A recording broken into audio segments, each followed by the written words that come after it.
नमस्कार, मैं दिव्यांशु डोसी स्वागत करती हूँ आप सभी का SWB हिंदी में। और आज के हमारे इस खास कार्यक्रम में जिसका नाम है खबर के परे।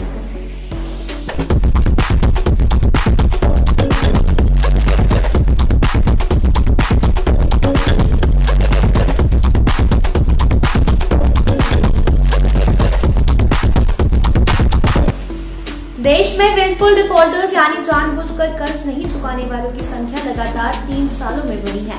वित्त मंत्री निर्मला सीतारमण ने राज्यसभा में बताया कि 31 मार्च 2021 तक विलफुल डिफॉल्टर्स की संख्या 2208 से बढ़कर 2494 हो गई है।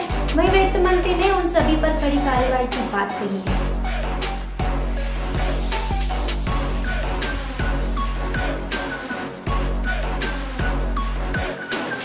वित्त मंत्री निर्मला सीतारमण ने राज्यसभा में एक सवाल के लिखित जवाब में बताया है कि विलफुल डिफॉल्टर्स यानी जानबूझकर कर्ज नहीं चुकाने वालों की संख्या 31 मार्च 2019 को 2017 थी, जो 31 मार्च 2020 को बढ़कर 2208 हो गई। इसके बाद 31 मार्च 2021 तक ये आंकड़ा 2494 तक पहुंच गया। यानी बीते 3 सालों के दौरान जानबूझकर कर्ज नहीं चुकाने वालों की संख्या में 477 का इजाफा हुआ है।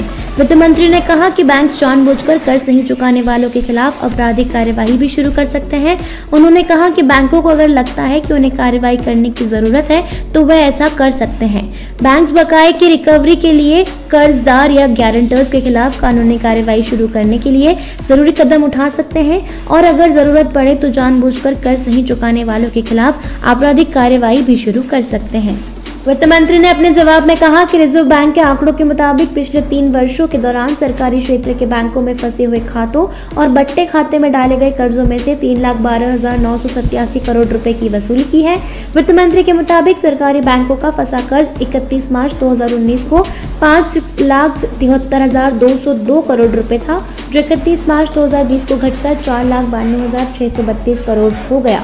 फिर इस वर्ष 31 मार्च 2021 को एनपीए घटकर 4,02,015 करोड़ रुपए हो गया। यानी इन 3 सालों में सरकारी बैंकों के एनपीए में लगातार गिरावट दर्ज की गई है। एक दूसरे सवाल के जवाब में निर्मला सीतारमण ने बताया कि सरकारी बैंकों ने पिछले वर्ष के 1,75,876 करोड़ रुपए के मुकाबले 2020-21 के दौरान 1,31,994 करोड़ रुपए बट्टा खाते में डाले थे। हालांकि दिए जा रहे कर्ज के मुताबिक एनपीए में गिरावट आ रही है। सरकारी बैंकों का एनपीए जो 31 मार्च 2015 को 11.97% था, अब इस वर्ष 31 मार्च 2021 को 9.11% रह गया है।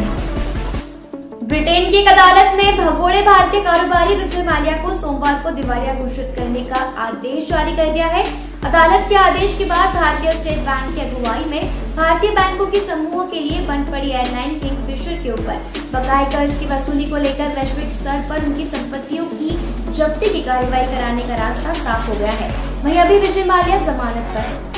लंदन के हाईकोर्ट के चांसलर डिवीजन की मुख्य दिवालिया एवं कंपनी मामलों के न्यायाधीश माइकल ब्रिक्स ने मामले की ऑनलाइन सुनवाई के दौरान अपने फैसले में कहा कि मैं माल्या को दिवालिया घोषित करता हूँ। भारतीय बैंकों की पैरवी कर रही लॉ फर्म TLT LLP और बैरिस्टर मार्सिया शेखर डेमियन ने भारतीय बैंकों के पक्ष में दिवालिया आदेश जारी करने को लेकर दलीलें रखी। 65 साल के कारोबारी माल्या फिलहाल ब्रिटेन में जमानत पर है। ऐसा समझा जाता है कि प्रत्यर्पण प्रक्रिया से जुड़े एक अलग मामले में देश में शरण देने के मुद्दे पर गोपनीय कानूनी कार्रवाई का समाधान होने तक वे जमानत पर रह सकते हैं। माल्या के वकील फिलिप मार्शल ने मामले में स्थगन के साथ साथ आदेश को स्थगित करने का आग्रह किया। हालांकि अदालत ने उनके इस आग्रह को अस्वीकार करते हुए कहा कि इस बात के पर्याप्त सबूत नहीं है कि याचिकाकर्ताओं को उचित समय पर पूरा कर्ज वापस दिया जाएगा। उन्होंने दिवालिया आदेश के खिलाफ अपील करने की अनुमति मांगने वाले एक आवेदन भी रखा, जिसे जज ब्रिक्स ने खारिज कर दिया क्योंकि अपील की सफलता की कोई वास्तविक संभावना नहीं थी। चीन के राष्ट्रपति शी जिनपिंग के तिब्बत दौरे को अमेरिका भारत के लिए खतरे के तौर पर देख रहा है। प्रभावशाली अमेरिकी सांसद डेविन न्यून्स का कहना है कि जिनपिंग का अचानक से तिब्बत जाना भारत के लिए खतरे की बात है और उसे सतर्क रहना चाहिए। न्यून्स ने अपने राष्ट्रपति जो बाइडेन पर हमला बोलते हुए कहा कि सरकार चीन को रोकने के लिए पर्याप्त कदम नहीं उठा रही है। बता दें कि शी जिनपिंग ने 21 जुलाई को तिब्बत के सीमावर्ती शहर निंगचू की अघोषित यात्रा की थी। निंगचू तिब्बत का एक सीमावर्ती शहर है जो अरुणाचल प्रदेश की सीमा से सटा हुआ है। रिपब्लिकन सांसद डेविड न्यूज ने फॉक्स न्यूज को दिए एक इंटरव्यू में कहा कि चीनी तानाशाह शी जिनपिंग ने पिछले सप्ताह भारत की सीमा के पास तिब्बत का दौरा करके अपनी जीत का दावा किया है। मुझे लगता है कि पिछले 30 साल में यह पहली बार है जब चीनी तानाशाह तिब्बत गए हों। यह 1 अरब से अधिक की आबादी वाले परमाणु शक्ति संपन्न भारत के लिए एक खतरे की बात है। उन्होंने आगे कहा कि चीन द्वारा एक बड़ी जल परियोजना विकसित करना भी भारत के लिए एक खतरे की घंटी हो सकता है, क्योंकि इससे भारत की जल आपूर्ति बाधित हो सकती है। निंगचू यात्रा के दौरान शी जिनपिंग ने न्यांग रिवर ब्रिज का भी मुआवजा किया। चीन ने हाल ही में ब्रह्मपुत्र नदी पर एक विशाल बांध बांधने की योजना को मंजूरी दी है, जिसने भारत और बांग्लादेश के ब्रह्मपुत्र नदी के इलाके वाले क्षेत्र की चिंता बढ़ा दी है। सांसद डेविड न्यूज ने अपनी सरकार पर निशाना साधते हुए कहा कि वास्तविकता यह है कि चीन आगे बढ़ रहा है और राष्ट्रपति जो बाइडेन का प्रशासन उसे हर वह चीज करने दे रहा है जो वह चाहता है। रिपोर्ट्स के मुताबिक शी जिनपिंग ने अपने तिब्बत दौरे पर धार्मिक कार्यों को नियंत्रित करने वाले मौलिक दिशा निर्देशों को लागू कर पाने पर जोर दिया। बता दें कि चीन पर आरोप लगाते रहे कि वह बौद्ध बहल तिब्बत क्षेत्र में सांस्कृतिक और धार्मिक स्वतंत्रता को दबा रहा है। 2013 में राष्ट्रपति बनने के बाद से ही शी जिनपिंग ने तिब्बत पर सुरक्षा नियंत्रण बढ़ाने की कड़ी नीति अपनाई है। देश दुनिया की ऐसी खबरों को जानने के लिए देखते रहें SWB चैनल को सब्सक्राइब जरूर करें, वीडियो को लाइक जरूर करें, कमेंट करें, शेयर करें। ये वीडियो देखने के लिए आप सभी का धन्यवाद। नमस्कार, मैं हूं दिव्यांशी डोसी और आप देख रहे हैं SWB हिंदी। स्वागत है आप सभी का आज के हमारे इस खास कार्यक्रम में, जिसका नाम है खबर की कड़ी।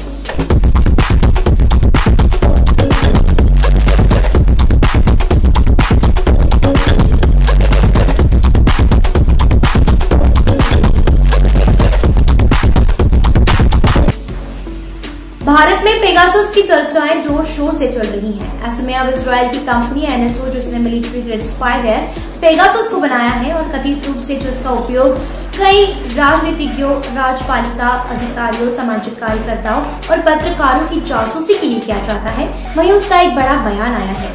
NSO ने बुधवार को कहा कि अब मीडिया के और सवालों का जवाब वह नहीं देगी। कंपनी ने बार बार इस बात से इनकार किया है कि एमनेस्टी इंटरनेशनल और पेरिस स्थित गैर लाभकारी मीडिया संस्थान फॉरबिडन स्टोरीज को लीक की गई सूची पेगासस के लक्ष्यों या संभावित लक्ष्यों की सूची नहीं है। वहीं इसने आज कहा कि वह अब इस शातिर और निंदनीय अभियान का हिस्सा नहीं बनेगी। कंपनी के एक प्रवक्ता ने कहा कि NSO अपनी प्रौद्योगिकी के दुरुपयोग के किसी भी विश्वसनीय सबूत की पूरी तरह से जांच करेगा, जैसा कि हमने हमेशा किया है, और जहां आवश्यक हो वहां सिस्टम को बंद कर देगा। रविवार से NSO इस बात से इनकार कर रहा है कि सूची निगरानी के संभावित टारगेट से संबंधित है। जैसा कि मीडिया संस्थानों ने दावा किया है, उन्होंने कुछ फोनों पर फोरेंसिक परीक्षण किए हैं और पेगासस के निशान पाए हैं। NOC जो दावा करता है वह आतंकवाद पर नियंत्रण, अपराध से लड़ने और सार्वजनिक सुरक्षा बढ़ाने के लिए केवल सत्यापित सरकारों को अपने सॉफ्टवेयर की आपूर्ति करता है। वहीं उसने बार बार इनकार किया है कि एमनेस्टी इंटरनेशनल और फ्रांसीसी गैर लाभकारी समाचार फॉरबिडन स्टोरीज को लीक की गई सूची टारगेट या पेगासस के संभावित लक्ष्यों की सूची नहीं है। वहीं आज एक बयान में कंपनी ने कहा कि बस बहुत हो गया और वह अब इस शातिर और निंदनीय अभियान का हिस्सा नहीं बनेगी। कंपनी के प्रवक्ता ने कहा कि NSO एक प्रौद्योगिकी कंपनी है, हम सिस्टम को संचालित नहीं करते हैं और न ही हमारे पास अपने ग्राहकों को डेटा तक पहुंच है। फिर भी वे हमें जांच के तहत ऐसी जानकारी प्रदान करने के लिए बाध्य हैं। NSO इसके दुरुपयोग के किसी भी विश्वसनीय सबूत की पूरी जांच करेगा, जैसा कि हमारे पास हमेशा था, और जहां आवश्यक होगा सिस्टम को बंद कर दिया जाएगा। कंपनी का ये बयान समाचार एजेंसी की उस रिपोर्ट के बाद आया जब उसमें कहा गया कि इजरायल सरकार ने स्पाईवेयर के दुरुपयोग के आरोपों को दिखाने के लिए एक वरिष्ठ अंतर मंत्रालयी टीम का गठन किया है।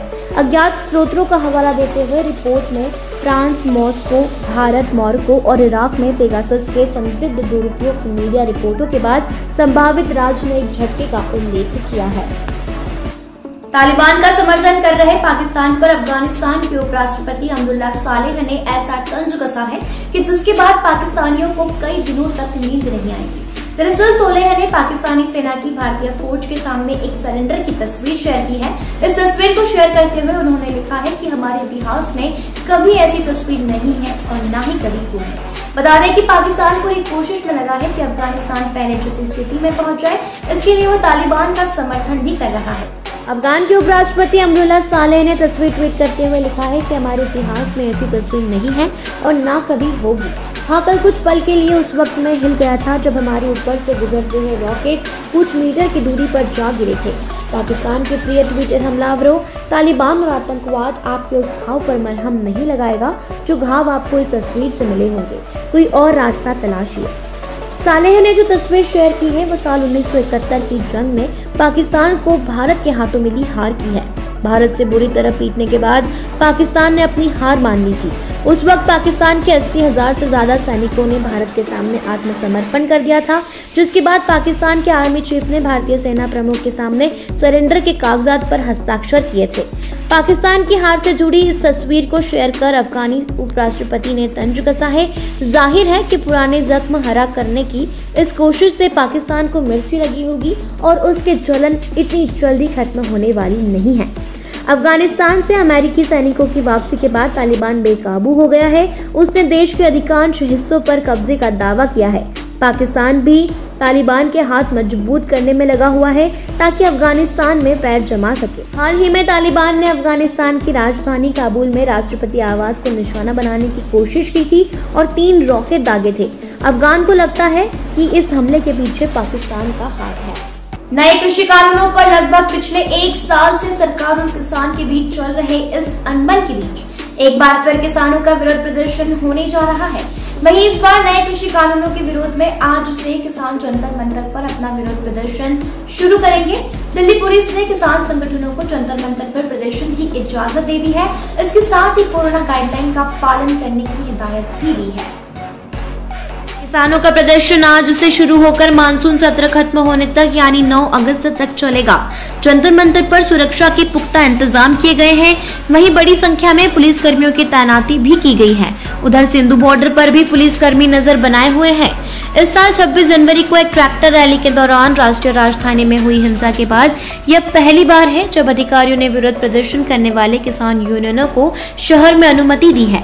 दिल्ली आपदा प्रबंधन प्राधिकरण द्वारा जारी एक आदेश के अनुसार उपराज्यपाल अनिल बैजल, जो कि DDMA के अध्यक्ष भी हैं, ने गुरुवार से 9 अगस्त तक हर दिन अधिकतम 200 किसानों द्वारा पूर्वाह 11 बजे से शाम 5 बजे तक जंतर मंतर पर विरोध प्रदर्शन की मंजूरी दी है।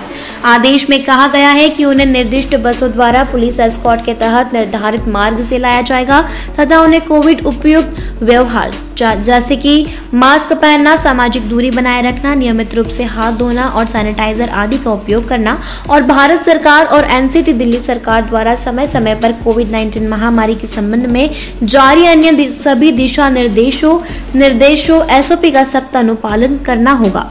सूत्रों ने बताया कि जंतर मंतर पर सुरक्षा के पर्याप्त इंतजाम किए जाएंगे। DDMA के एक आदेश के तहत राष्ट्रीय राजधानी में विरोध प्रदर्शन के लिए एकत्रित होने की वर्तमान में अनुमति नहीं है। वहीं खालिस्तान समर्थक गुरपवंत सिंह पन्नू ने किसानों से बड़ी संख्या में दिल्ली पहुंचने की अपील की है। पन्नू की अपील को देखते हुए दिल्ली पुलिस ने सुरक्षा के और कड़े इंतजाम किए हैं। आपको बता दें कि इस साल 26 जनवरी को किसानों ने दिल्ली पुलिस से ट्रैक्टर रैली की इजाजत मांगी थी और सारे बैरिकेड्स तोड़ते हुए वे लाल किले तक पहुंच गए थे। बड़े पैमाने पर तोड़फोड़ की थी, इसलिए इस बार जंतर मंतर पर प्रदर्शन की इजाजत देने से पहले दिल्ली पुलिस ने सुरक्षा के सारे इंतजाम कर लिए हैं। नमस्कार, मैं दिव्यांशी दोषी स्वागत करती हूँ आप सभी का SWB हिंदी में और आज के हमारे इस खास कार्यक्रम में जिसका नाम है खबर की परी।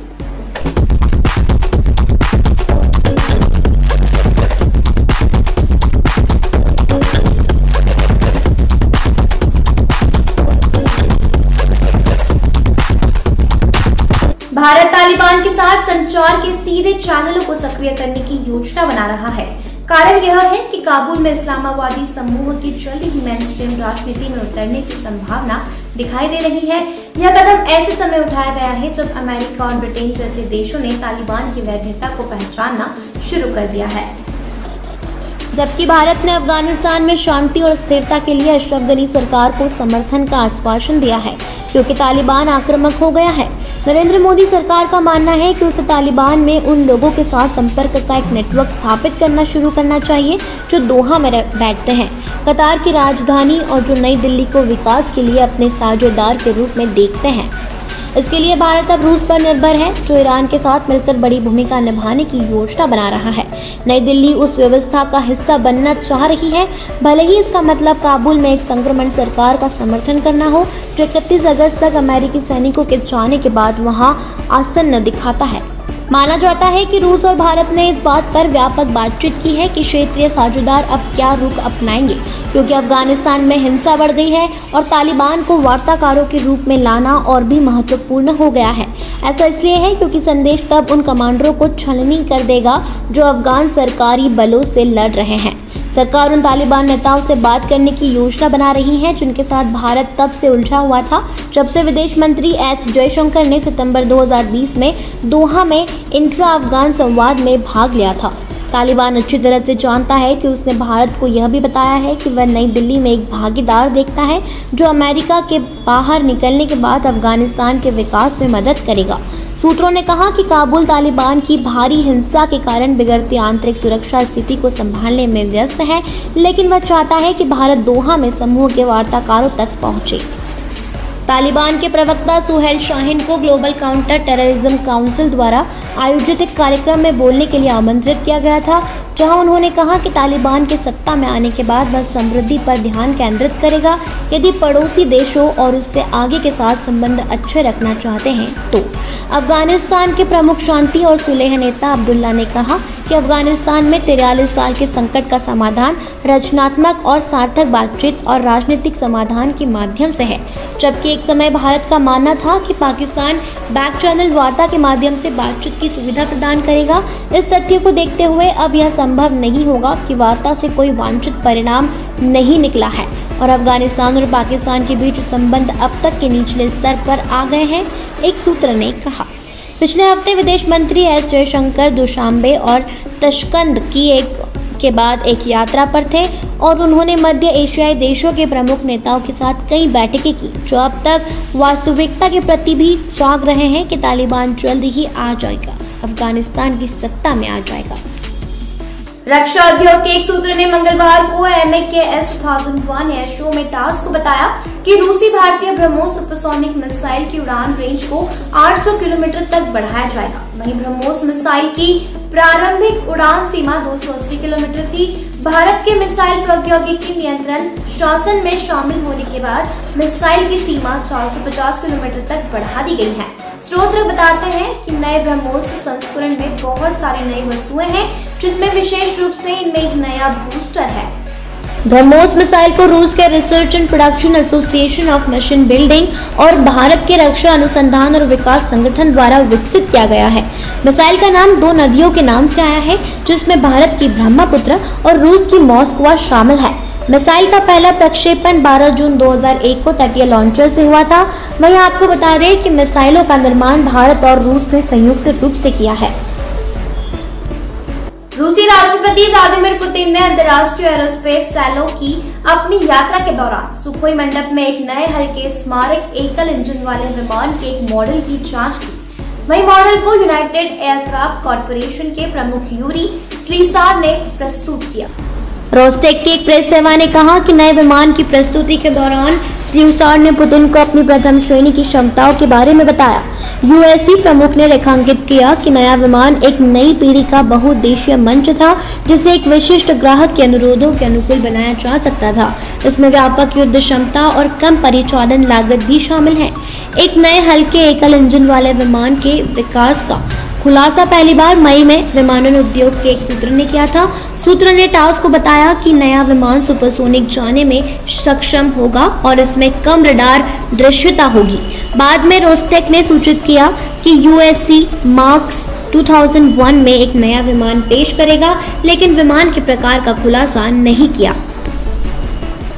नमस्कार, मैं दिव्यांशी दोषी स्वागत करती हूँ आप सभी का SWB हिंदी में और आज के हमारे इस खास कार्यक्रम में, जिसका नाम है खबर के परे।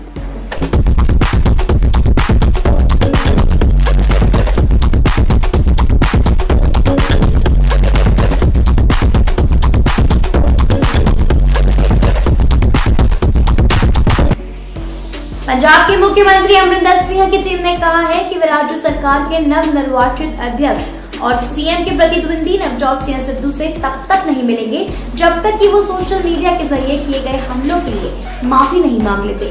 अमरिंदर सिंह की टीम ने मंगलवार देर रात ट्वीट कर यह बात कही। आइए देखते हैं क्या है पूरी रिपोर्ट।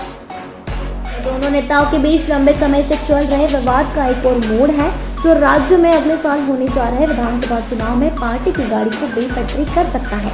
सीएम के मीडिया सलाहकार रविंद्र ठकराल ने ट्वीट किया कि ये खबरें पूरी तरह से झूठी हैं कि नवजोत सिंह सिद्धू मुख्यमंत्री अमरिंदर सिंह से मिलने के लिए समय मांग रहे हैं।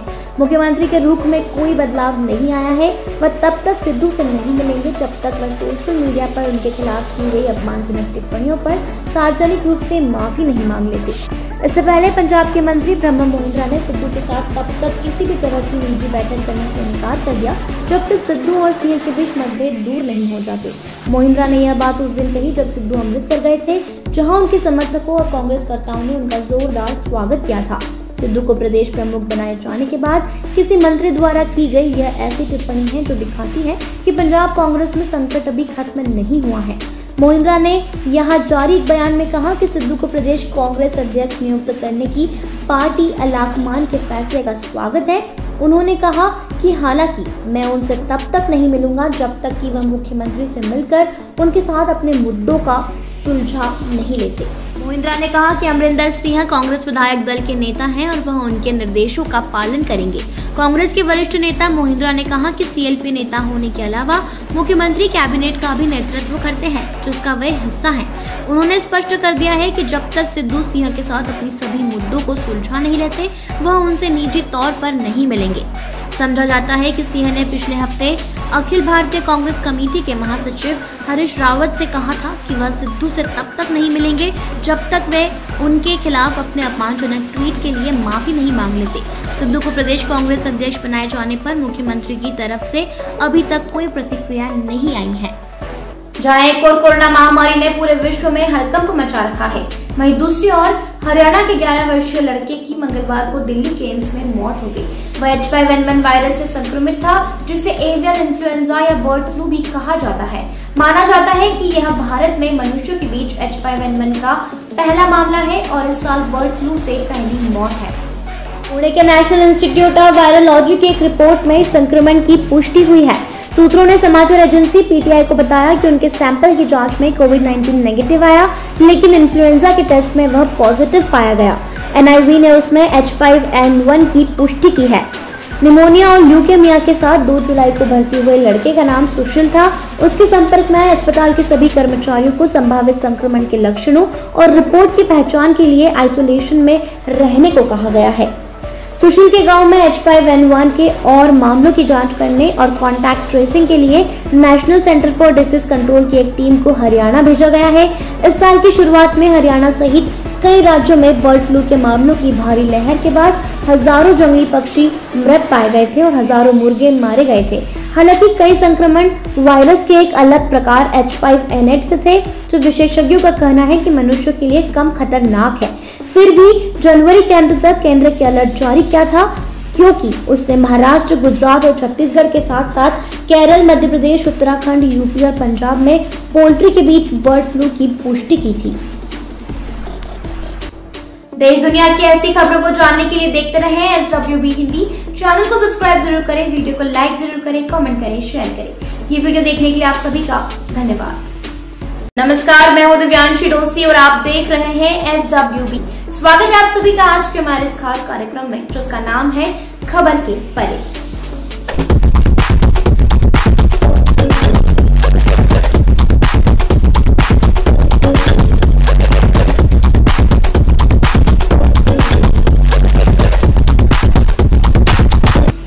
चीन ने अपने इतिहास में पहली बार मंकी बी वायरस से मौत की सूचना दी है। बीजिंग में एक पशु चिकित्सालय को मार्च में बंदरों ने संक्रमित किया था और 27 मई को उसकी मृत्यु हो गई।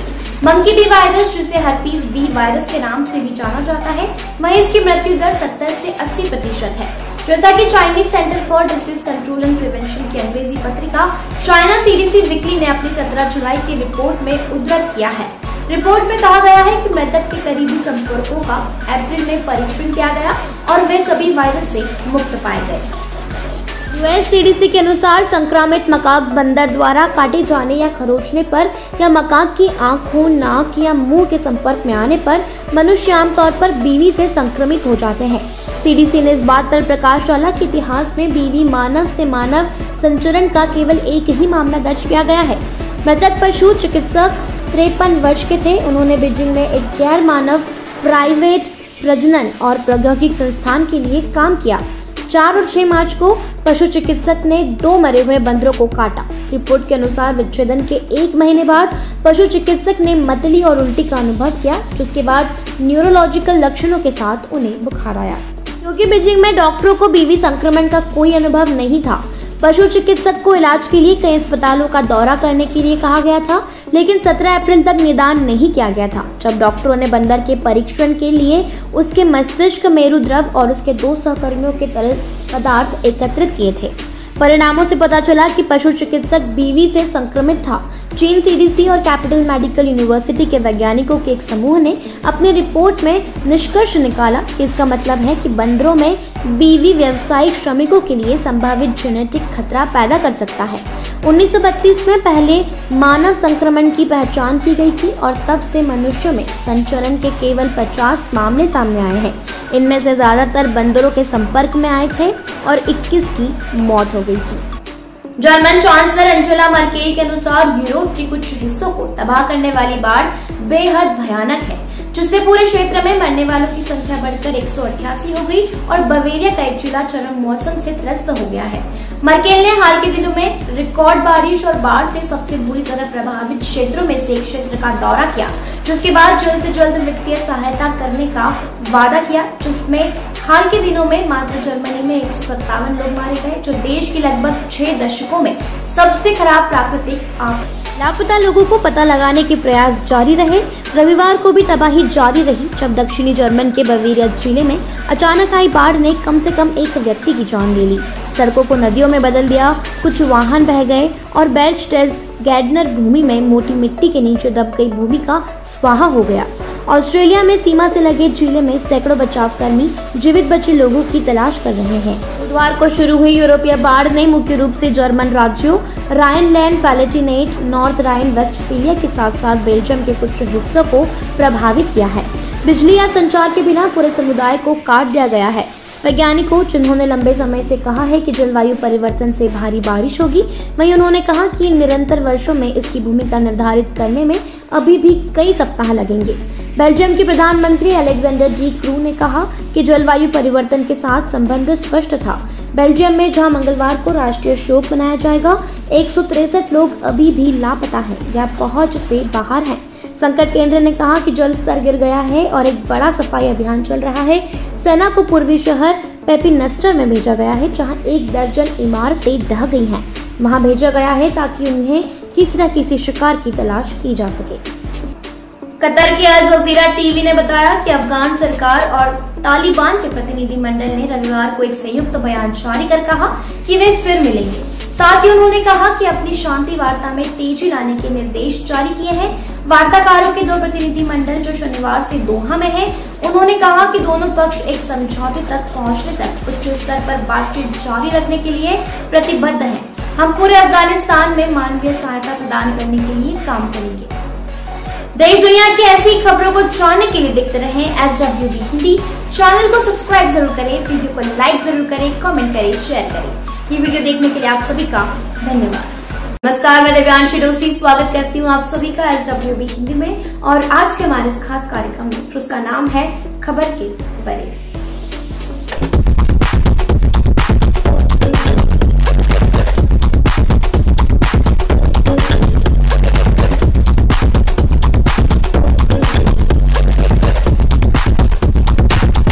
संसद के मानसून सत्र में विपक्षी दल पेगासस जासूसी कांड के मुद्दे पर संयुक्त रणनीति तैयार कर सरकार को घेरने में जुट गए हैं।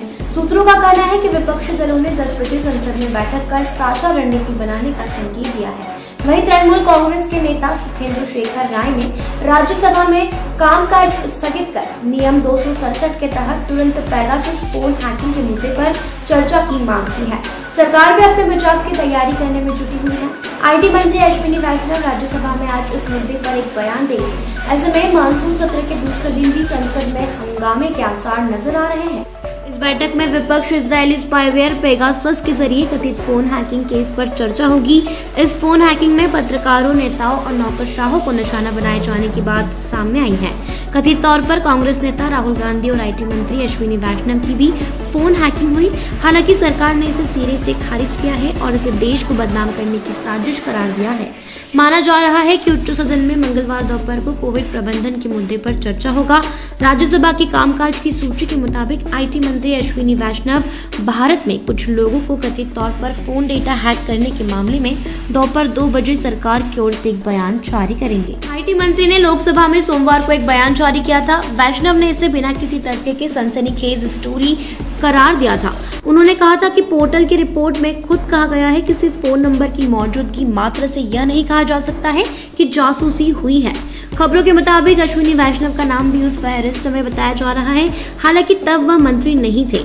फॉरगॉटन स्टोरी समेत 17 मीडिया संगठनों की ओर से सोमवार को लगातार दूसरे दिन इस मामले में खुलासे किए गए हैं, जिससे दुनिया भर में सियासी तूफान उठा है।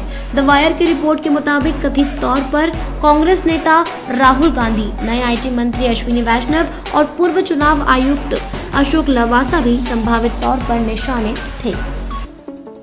चीन के बाद पाकिस्तान अब अफगानिस्तान के पैरों में गिर गया है। पाकिस्तान के विदेश मंत्री शाह महमूद कुरैशी ने सोमवार को अफगानी समकक्ष मोहम्मद हनीफ अतमार को फोन किया और राजदूत की बेटी के अपहरण में शामिल दोषियों को जल्द गिरफ्तार करने का आश्वासन दिया। दरअसल अफगान इस पूरे मामले में पाकिस्तान के रवैये और बयानबाजी से नाराज है। पाकिस्तान में अपने राजदूत की बेटी के अपहरण को अफगानिस्तान ने गंभीरता से ले लिया है। राष्ट्रपति अशरफ गनी के आदेश के बाद पाकिस्तान में अफगान के राजदूत और अन्य राजनयिक इस्लामाबाद छोड़कर काबुल लौट आए हैं। अफगानिस्तान के इस कड़े रुख से इमरान खान सरकार बैकफुट पर आ गई है, इसलिए वो अब मान मनोबल में जुट गई है। इसी के मद्देनजर शाह महमूद कुरैशी ने अफगानिस्तान से कहा है कि दोषियों को किसी भी सूरत में बख्शा नहीं जाएगा। रेडियो पाकिस्तान ने कुरैशी के हवाले से कहा कि विदेश मंत्रालय राजनयिक मानदंडों से पूरी तरह अवगत है और पाकिस्तान में अफगान दूतावास और वाणिज्य दूतावास की सुरक्षा को और बढ़ा दिया गया है। कुरैशी ने अफगान विदेश मंत्री को आश्वासन दिया है कि पाकिस्तान आरोपियों को जल्द गिरफ्तार करने और पीड़ित को जल्द से जल्द न्याय दिलाने के लिए हर संभव कदम उठाएगा। पाकिस्तानी विदेश मंत्री ने यह भी कहा कि हमें उम्मीद है कि अफगान सरकार हमारे गंभीर प्रयासों को ध्यान में रखते हुए पाकिस्तान से अपने राजदूत और वरिष्ठ राजनयिकों को वापस बुलाने के फैसले की समीक्षा करेगी। इससे पहले पाकिस्तान ने चीन के पैरों में गिरकर माफी की गुहार लगाई थी। दरअसल पाकिस्तान में हुए बम धमाके में चीनी इंजीनियरों की मौत से बीजिंग नाराज हो गया था। उसने एक तरफ से हमले की धमकी भी दे डाली थी। शुरुआत में पाकिस्तान साजिश को हादसा बताने पर तुला था, लेकिन चीन की सख्त रुख के बाद उसने जांच और दोषियों को जल्द गिरफ्तार करने का आश्वासन दिया है। बिल्कुल वैसी ही स्थिति अफगानिस्तान के मामले में भी है। अफगान के तीखे तेवरों ने इमरान खान को बैकफुट पर धकेल दिया है और अब वह उसे मनाने में लगे हैं।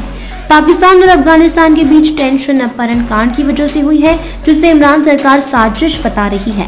गौरतलब है कि पाकिस्तान में शुक्रवार को अज्ञात लोगों ने अफगानिस्तान के राजदूत नजीबुल्लाह अली खिल की 26 वर्षीय बेटी सिलसिला का अपहरण किया था। अपहरणकर्ताओं ने सिलसिला को प्रताड़ित किया गया और उसके साथ मारपीट की थी। सिलसिला को उस वक्त अगवा किया गया था जब वह टैक्सी से कहीं जा रही थी। रिहा करने से पहले उन्हें कई घंटे बंधक बनाए रखा था।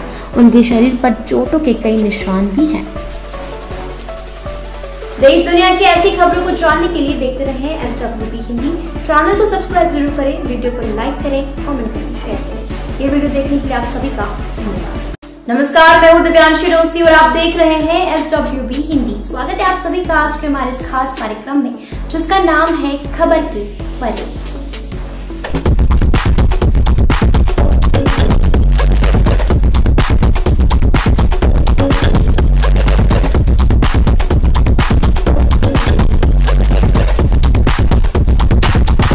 पंजाब कांग्रेस में अंदरूनी कलह और राज्य सरकार के पूर्व मंत्री और पूर्व क्रिकेटर नवजोत सिंह सिद्धू को पंजाब सरकार का अध्यक्ष बनाए जाने की चर्चाओं से नाराज मुख्यमंत्री अमरिंदर सिंह ने पार्टी आलाकमान को चिट्ठी लिखी है। इस चिट्ठी में सिंह ने पार्टी नेतृत्व को चेतावनी भरे लहजे में कहा कि अगर सिद्धू को पार्टी का प्रदेश अध्यक्ष बनाया गया तो इसके गंभीर नतीजे हो सकते हैं। आपको बता दें कि पंजाब में अगले साल विधानसभा चुनाव होने हैं और इससे पहले ही कांग्रेस में अंदरूनी कलह तेज हो गई है।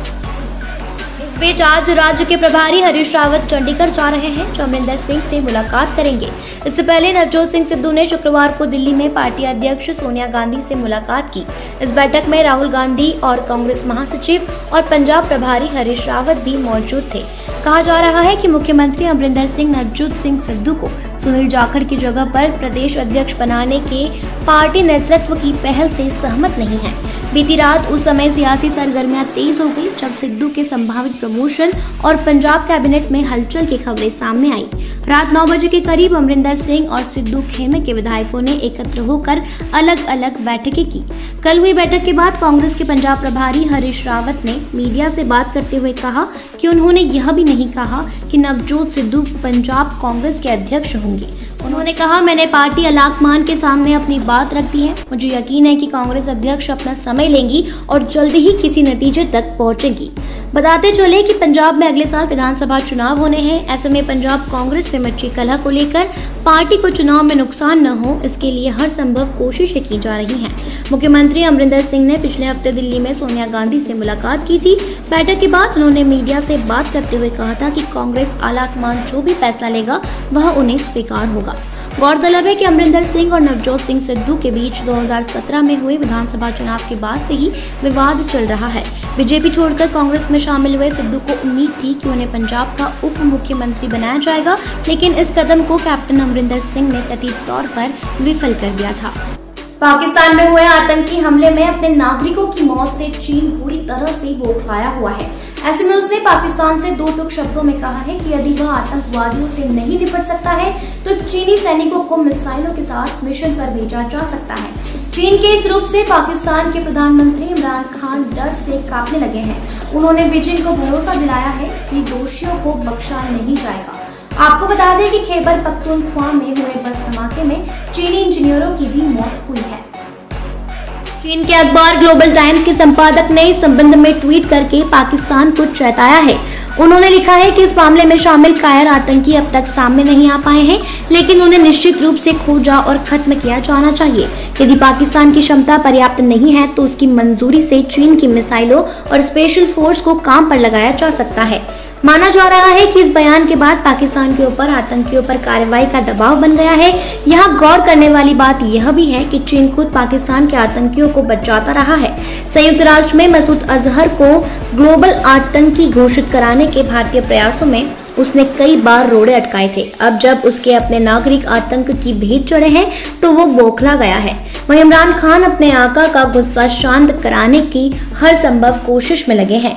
पाकिस्तान के उत्तर पश्चिमी इलाके में एक बस में हुए विस्फोट में चीन के 9 कर्मचारियों को मौत हो गई है। इमरान खान सरकार ने शुरुआत में चीन के डर से इस मामले को हादसा बताने का प्रयास किया था। विदेश मंत्रालय की तरफ से जारी बयान में कहा गया था कि गैस लीक के चलते विस्फोट हुआ है। साजिश पर पर्दा डालने की इस पाकिस्तानी कोशिश पर बीजिंग ने नाराजगी जताते हुए कहा कि वह भी अपनी जांच टीम भेजेगा। इस बीच प्रधानमंत्री इमरान खान ने शुक्रवार को अपनी चीनी समकक्ष ली कचियांग को आश्वासन दिया कि बस विस्फोट की जांच में कोई कसर नहीं छोड़ी जाएगी। उन्होंने कहा कि शत्रु ताकतों को दोनों देशों के बीच सौहार्दपूर्ण संबंधों को नुकसान पहुंचाने की छूट नहीं दी जाएगी। गौरतलब है कि निर्माणाधीन दासू बांध स्थल तक चीन के इंजीनियर और कामगारों को लेकर जा रही बस में विस्फोट होने से 9 चीनी नागरिकों और फ्रंटियर कोर के 2 सैनिकों सहित कम से कम 13 लोगों की मौत हो गई और 39 लोग घायल हुए हैं। क्या आपको लॉकडाउन की वो झकझोर देने वाली तस्वीर याद है, जिसमें एक पिता अपने बच्चे को कंधे पर उठाए सैकड़ों किलोमीटर के सफर पर निकला था? कैमरे से आंख में आंख मिलाती वो तस्वीर हो या फिर दिल्ली दंगे में एक मुस्लिम शख्स को घेरकर पीटती भीड़ की वो तस्वीर, जिसमें लोगों के हाथों में डंडे लोहे के रॉड थे। दर्दनाक सच्चाई को दुनिया के सामने लाने वाली तस्वीरें जो किसी के भी रोंगटे खड़े कर देने की ताकत रखती हो। इन तस्वीरों को खींचने वाला फोटोग्राफर दानिश सिद्दीकी अब इस दुनिया में नहीं है और जंग में सिपाही की तरह शहीद हो गए। अफगानिस्तान में तालिबान के हमले में भारतीय पत्रकार और पुलित्जर पुरस्कार से सम्मानित फोटो जर्नलिस्ट दानिश सिद्दीकी की मौत हो गई। अफगानिस्तान के न्यूज चैनल टोनो न्यूज ने दानिश की मौत की जानकारी दी है। दानिश अफगानिस्तान के स्पिन बोलदाग जिले में अफगान स्पेशल फोर्सेस के साथ थे और न्यूज एजेंसी राउटर्स के लिए रिपोर्टिंग कर रहे थे। दानिश की आखिरी खबर कांधार से ही थी, जिसमें उन्होंने तालिबान और अफगान सुरक्षा बलों के बीच भीषण लड़ाई के बारे में बताया था। हाल फिलहाल दानिश की वो तस्वीर बहुत चर्चा में आई थी जब दिल्ली के एक शमशान घाट पे ली गई थी। इस एक तस्वीर से पूरी पिक्चर साफ हो रही थी कि कैसे कोरोना की दूसरी लहर में भारत में बहुत ज्यादा मौतें हो रही हैं। दानिश की इस तस्वीर के बाद देश से लेकर दुनिया में कोरोना में सरकारी लापरवाही और मौत की संख्या पर सवाल उठने लगे थे। इसके अलावा जामिया मिलिया इस्लामिया में नागरिकता संशोधन कानून के खिलाफ चल रहे विरोध प्रदर्शन के दौरान प्रदर्शनकारियों पर फायरिंग करने वाले लड़के की तस्वीर लेने वाले भी दानिश सिद्दीकी ही थे। देश दुनिया की ऐसी खबरों को जानने के लिए देखते रहें SWB हिंदी। चैनल को सब्सक्राइब जरूर करें, वीडियो को लाइक जरूर करें, कमेंट करें, शेयर करें। ये वीडियो देखने के लिए आप सभी का धन्यवाद। नमस्कार, मैं हूं दिव्यांशी दोस्ती और आप देख रहे हैं SWB हिंदी। स्वागत है आप सभी का आज के हमारे इस खास कार्यक्रम में, जिसका नाम है खबर के परी।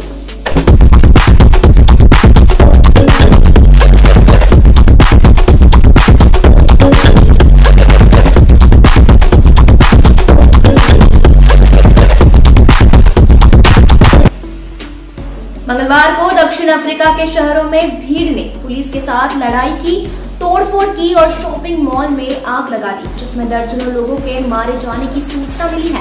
वहीं पूर्व राष्ट्रपति जैकब जुमा को जेल में डाल देने की वजह से वर्षों बाद इस हिंसा को उकसाया। भ्रष्टाचार की जांच में पेश होने में विफल होने पर पिछले हफ्ते जुमा की गिरफ्तारी के बाद विरोध प्रदर्शन, लूटपाट और रंगभेद की समाप्ति के 27 साल बाद भी जारी रहने वाली कठिनाई और असमानता पर आम गुस्से में फैल रहा है।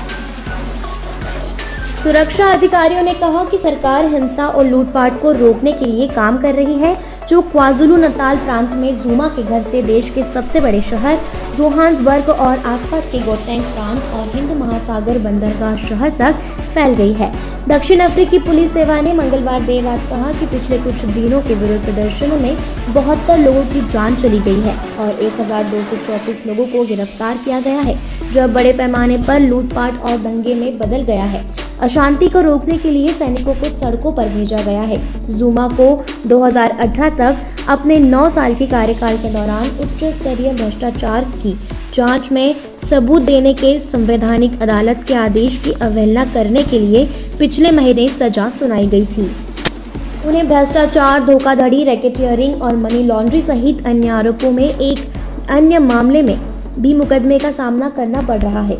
उन्होंने मई में अदालत में दोषी नहीं होने का अनुरोध किया। जुमा फाउंडेशन ने कहा कि पूर्व राष्ट्रपति को जेल से रिहा किए जाने तक दक्षिण अफ्रीका में शांति नहीं होगी। जुमा की नींव के प्रवक्ता मजवानेले मन्नी दक्षिण अफ्रीका में शांति और स्थिरता राष्ट्रपति जुमा की तत्काल प्रभाव से रिहाई से सीधे जुड़ी हुई है। हिंसा से बचा जा सकता था। इसकी शुरुआत संवैधानिक अदालत के राष्ट्रपति जुमा को हिरासत में लेने के निर्णय के साथ हुई थी। इसी ने लोगों को गुस्सा दिलाया। सैकड़ों लुटेरों ने डरबन के में गोदामों और सुपरमार्केट पर छापा डाला, जो अफ्रीकी महाद्वीप के सबसे व्यस्त शिपिंग टर्मिनलों में से एक और एक आयात निर्यात का केंद्र है। वहीं राउटर्स के एक प्रत्यक्षदर्शी ने कहा कि रिलेटर गेम के डरबन गोदाम के बाहर लुटेरों ने कार में इलेक्ट्रॉनिक सामान और कपड़े भरे थे। अंदर फर्श पर फेंकी गई पैकेजिंग की गंदगी थी, क्योंकि भीड़ ने अलमारियों को खाली कर लिया था। जुमा के खिलाफ कानूनी कार्यवाही को रंग भेद के बाद दक्षिण अफ्रीका की कानून के शासन को लागू करने की क्षमता की परीक्षा के रूप में देखा गया था, लेकिन सैनिकों के साथ किसी भी टकराव से जुमा और उनके समर्थकों द्वारा आरोपों को हवा देने का जोखिम होता है, जो कि वे उनके उत्तराधिकारी रामाफोसा द्वारा राजनीति से प्रेरित कार्रवाई के शिकार हैं। हिंसा तब और बढ़ गई जब जुमा ने सोमवार को दक्षिण अफ्रीका की शीर्ष अदालत में अपने 15 महीने की जेल की सजा को चुनौती दी। निर्णय एक अनिश्चित तिथि तक सुरक्षित रह गया था। बिगड़ती स्थिति ने 1964 में श्वेत अल्पसंख्यक शासन के अंत और दक्षिण अफ्रीका के पहले स्वतंत्र और लोकतांत्रिक वोट में नेल्सन मंडेला के चुनाव के बाद व्यापक समस्याओं और अधूरी उम्मीदों की ओर इशारा किया। अर्थव्यवस्था अफ्रीकी के सबसे खराब कोविड-19 महामारी से हुए नुकसान से उभरने के लिए संघर्ष कर रही है। अधिकारियों ने बार-बार व्यवसायियों पर प्रतिबंध लगाया है। 6 जुलाई को चीनी नागरिकों ने लद्दाख के न्योमा सेक्टर में कोयुल नामक गांव में सिंधु नदी के दूसरे ओर चीन और भारत के बीच डी फैक्टो सीमा पर दलाई लामा के जन्मदिन सप्ताह का जश्न मनाने वाले भारतीय ग्रामीणों के मद्देनजर एक लाल बैनर और 5 सितारा लाल झंडे लगाए। कोयुल के ग्राम प्रधान उर्गेन सेवांग ने कहा कि चीनी लाल बैनर लगाते हैं, भारतीय ग्रामीणों पर चिल्लाते हैं और उन्हें धमकाते हैं। वहीं हाल ही में अन्य अवसरों पर भी ऐसा ही हुआ है। सेवांग ने कहा कि पिछले साल हम कोविड प्रतिबंधों के कारण जश्न नहीं मना सके। इस साल हमें केवल 30 लोगों के इकट्ठा होने की अनुमति मिली। भारतीय सेना के जवानों और पर्यटकों की उपस्थिति के साथ हमारे पास कुल 50 लोग थे। सभा सुबह 8 बजे से दोपहर 3 बजे तक चली। आईएसटी और चीनी सेना के जवानों और नागरिक 5 वाहनों में आए और एक सामुदायिक केंद्र से लगभग 200 मीटर की दूरी पर लगभग 11 बजे बैनर लगाए और झंडे गाड़े, जहां उत्सव हो रहा था। वहीं कोयुल करीब 540 लोगों का गांव है और इसमें से ज्यादातर खानाबदोश और मजदूर हैं। दलाई लामा के 86वें जन्मदिन पर भारतीय प्रधानमंत्री नरेंद्र मोदी ने ट्वीट कर पहली बार सार्वजनिक घोषणा करके एक नई मिसाल कायम की है। बदले में तिब्बती धार्मिक नेता ने खुद को भारत का सबसे लंबा अतिथि कहा, जिसे वह घर के रूप में देखता है। भारतीय नेताओं ने अनौपचारिक रूप से अपनी इच्छाओं से अवगत कराया। हालांकि निर्वासित तिब्बत के सर्वोच्च धार्मिक नेता के लिए मोदी की आधिकारिक इच्छा न केवल प्रतीकात्मक है, बल्कि इसके राजनीतिक और कूटनीतिक महत्व को देखते हुए बहुत महत्व रखती है। तिब्बती स्वतंत्रता बल बीजिंग की असुरक्षा को बढ़ाता है, जिसे वह 3 बुराइयां अलगाववाद, उग्रवाद और आतंकवाद कहता है। वहीं चीन तिब्बत स्वतंत्रता बल को अपनी आंतरिक सुरक्षा और सामाजिक स्थिरता के लिए एक गंभीर चुनौती के रूप में देखता है, जबकि रणनीतिक रूप से तिब्बत भारत चीन सीमा विवाद का केंद्र है। भारत के लिए इसकी सुरक्षा एक बफर राज्य के रूप में तिब्बत के अस्तित्व से जुड़ी हुई है, जबकि चीन के लिए तिब्बत पर नियंत्रण भारत के साथ उसकी सीमा स्थिरता के लिए महत्वपूर्ण है। उदाहरण के लिए रेल मार्गों, हवाई अड्डों और राजमार्गों के मामले में तिब्बत में चीन के भारी बुनियादी ढांचे का निर्माण सीमा पर भारत के खिलाफ लाभ की तलाश करना है। भारत की कोई भी कार्यवाही चीन से संबंधित है, क्योंकि वह अपनी राष्ट्रीय सुरक्षा गणना में तिब्बत को प्राथमिकता देता है, जो सीधे भारत के साथ उसकी सीमा और क्षेत्रीय विवाद से जुड़ा है। और तिब्बत समर्थक स्वतंत्रता बलों से चीन को संप्रभुता के दावों के लिए एक चुनौती है। इस संबंध में दलाई लामा को मोदी का आह्वान नई दिल्ली के राजनीतिक रुख को दर्शाता है। बीजिंग को एक अप्रत्यक्ष संदेश, जैसा कि चीन अपने सब मौसम मित्र पाकिस्तान के साथ करता है। चीन के लिए भारत द्वारा दलाई लामा की मेजबानी और निर्वासन में तिब्बती आबादी बीजिंग के लिए लगातार चिंता का कारण है, क्योंकि उसके विचार में यह चीन के दक्षिणी अंडरबेली में लक्षित खंडर है। अतीत से विदा लेते हुए मोदी का 6 जुलाई को तिब्बती आध्यात्मिक नेता को बुलाना बीजिंग के लिए एक दृढ़ ध्वनि का प्रतिनिधित्व करता है। उल्लेखनीय बात यह है कि नई दिल्ली ने 1 जुलाई को चीनी कम्युनिस्ट पार्टी के शताब्दी वर्ष पर बीजिंग को किसी भी प्रकार की बधाई का आदान प्रदान नहीं किया। भारत की कार्रवाई को 2 संदर्भों में पढ़ा जा सकता है। देश दुनिया की ऐसी खबरों को जानने के लिए देखते रहें SWB हिंदी। चैनल को सब्सक्राइब जरूर करें, वीडियो को लाइक जरूर करें, कमेंट करें, शेयर करें। ये वीडियो देखने के लिए आप सभी का धन्यवाद। नमस्कार, मैं हूं दिव्यांशी दोस्ती और आप देख रहे हैं SWB हिंदी। स्वागत है आप सभी का आज के हमारे इस खास कार्यक्रम में, जिसका नाम है खबर के पन्ने।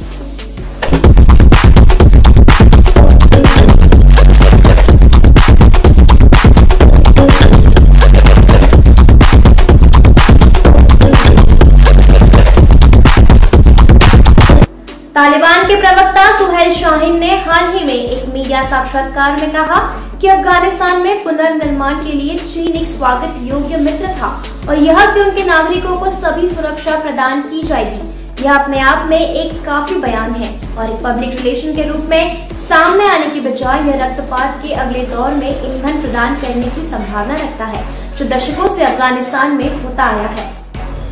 यह सच है कि पिछले 6 हफ्तों में कथित तौर पर 150 जिलों पर दावा करने के बाद तालिबान का मार्च सरकारी अधिकारियों द्वारा आमतौर पर दिए गए बयानों के बारे में अपने विश्वास को सही ठहराता है।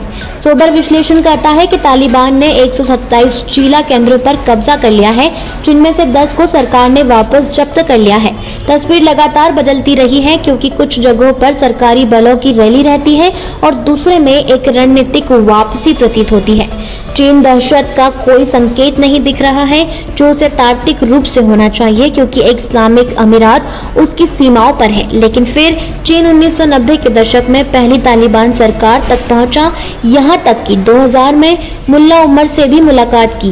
बीजिंग ने काबुल और उरुमकी के बीच उड़ानें शुरू की, जबकि चीनी थिंक टैंकरों ने तालिबान नेताओं से मुलाकात की। सभी इस उम्मीद में थे कि तालिबान कार्रवाई करेगा। हालांकि मुल्ला उमर ने उस पर कुछ खास नहीं किया। इसके बावजूद चीनी कार्रवाई ने वैसे भी कारोबारी खोजबीन की। एंड्रयू स्मॉल के अनुसार बीजिंग ने समूह के साथ अपने आधिकारिक संपर्क जारी रखे। पाकिस्तान में सेंधक खदानों में तालिबान के साथ गुप्त बैठकें की, जो कि चाइना मटेरियलिस्टिक कॉरपोरेशन द्वारा संचालित पर एक परियोजना है। इस बीच क्लासिक चीनी हेजिंग के बाद क्या हुआ? चीनी वाणिज्य दूत ने घोषणा की कि बेल्ट एंड रोड इनिशिएटिव सालाना $1 बिलियन अमेरिकी डॉलर लगाएगा, जबकि वास्तविक तथ्य यह था कि नवंबर 2018 से 2019 के बीच चीन ने 40 मिलियन अमेरिकी डॉलर मूल्य के 1200 टन पाइन नट्स का आयात किया। फिर 5 नेशन रेलवे प्रोजेक्ट है जो चीन, किर्गिस्तान, तजिकिस्तान, अफगानिस्तान और ईरान को आगे तुर्की और उसके बाद यूरोप से जोड़ेगा। परियोजना अभी भी व्यवहारिकता अध्ययन के चरण में है और बहुत कुछ नहीं हुआ है। पिछले दिसंबर के अंत में एनडीएस ने काबुल में एक चीनी जासूसी रिंग के विवरण का खुलासा किया था। एजेंसी ने 10 चीनी नागरिकों को पकड़ा था, जिनमें से 2 हक्कानी नेटवर्क के सीधे संपर्क में थे। इरादा विशेष रूप से बदख्शा क्षेत्र में सक्रिय उइगुरों को जड़ से उखाड़ फेंकने का था। उन्होंने ईटीआईएम में शामिल होने के इच्छुक लोगों को लुभाने के लिए एक नकली आतंकवादी समूह की स्थापना भी की। संक्षेप में उन्होंने न केवल अफगान सरकार के साथ संपर्क करना पसंद किया, जिसने पहले उइगुरों को पाकिस्तान पर दबाव बनाने के लिए चीन को सौंप दिया था, बल्कि अपना छोटा संगठन भी स्थापित किया। यह हेजिंग भी और सबसे खराब किस्म की है। इस अनुमानित निवेश का एक अंश भी अफगानिस्तान को स्थिर करने में मदद करता। इसके बजाय काबुल को राजस्व में कुछ USD बिलियन का नुकसान हुआ। यह एक ऐसा सवाल है जो शायद इस तथ्य पर टिका है कि इस तरह के निवेश की गनी सरकार को स्थिर कर दिया होगा, जिसका पाकिस्तान द्वारा स्वागत नहीं किया गया होगा, और इस तरह तालिबान नेताओं के लिए, हालांकि जमीन पर कमांडरों के लिए नहीं। हालांकि इस समय भारत में मीडिया का ध्यान गोबी रेगिस्तान में PLA ग्राउंड फोर्स अभ्यासों पर अधिक केंद्रित है। यह देखते हुए कि चीनियों ने अनिवार्य रूप से उस लिखित समझौते से इनकार कर दिया है जो फरवरी की शुरुआत में हॉट स्प्रिंग गोगरा क्षेत्र, जो कि देपसांग मैदानों में काफी कम है, अलग होने के लिए पहुंचा था। इन क्षेत्रों में भारतीय गश्ती को पारंपरिक गश्त बिंदुओं तक पहुंचाने से रोकने के अलावा PLHAF प्रमुख निर्माण गतिविधियों में भी शामिल है, जैसा कि व्यावसायिक रूप से उपलब्ध उपग्रह छवियों से संकेत मिलता है। नई दिल्ली को विशेष रूप से देपसांग मैदानों में PLA के तियानवेंडियन फॉरवर्ड पोस्ट के आसपास और चीनी गतिविधियों के बारे में चिंतित होना चाहिए। सेक्टर की इमेजरी के विश्लेषण से पता चलता है कि चीनी एक नई सीमा का निर्माण कर रहे हैं, जो विस्तारित होने पर PP4 और PP5 के बीच बिंदुओं को विभाजित करने की क्षमता रखता है। PLA पश्चिम तिब्बत और तारिम बेसिन में अपने निर्वाह ठिकानों के सामान्य विस्तार के साथ साथ ड्रोन गतिविधि के माध्यम से भारतीय पक्ष पर दबाव बनाना जारी रखता है। इन प्रवृत्तियों के बावजूद ऐसा लगता है कि चीनी पहले से ही उतने ही विस्तार कर चुके हैं जितना वे पूर्वी लद्दाख में चाहते थे। क्षेत्र में उनकी परिचालन गति को भारतीय पक्ष को वहां व्यस्त रखने के लिए डिजाइन किया गया है, जबकि PLA LAC के अन्य वर्गों की जांच करता है। हालांकि इन राज्यों में वाटरशेड में चीनी दावे अपेक्षाकृत मामूली हैं और इसका उद्देश्य कुछ भारतीय संरचनाओं को स्थिर रक्षा में बांधना है। इसी तरह सिक्किम के उत्तर में दर्रे में चीनी गतिविधि के बारे में आगे बढ़ने की संभावना नहीं है, क्योंकि भारत के पास इस क्षेत्र में जवाबी कार्रवाई के विश्वसनीय विकल्प है। इसके अलावा इसके लायक क्या है? चीनी प्रधानमंत्री ने 2005 में सार्वजनिक रूप से कहा था कि सिक्किम अब भारत और चीन के बीच कोई समस्या नहीं है। यह भारतीय क्षेत्र अरुणाचल प्रदेश पर अपने मुख्य दावे के आवधिक चीनी दोहराव के ठीक विपरीत है। मैकमोहन लाइन को कभी स्वीकार नहीं करने के बाद चीन 2006 में कई रूपों में अपने दावों को खुले तौर पर बता रहा है, जिसमें भारतीय राज्यों में स्थानों का मनमाने ढंग से नामकरण शामिल है। नमस्कार, मैं हूं दिव्यांशी डोसी और आप देख रहे हैं SWB हिंदी। स्वागत है आप सभी का आज के हमारे इस खास कार्यक्रम में, जिसका नाम है खबर के परे।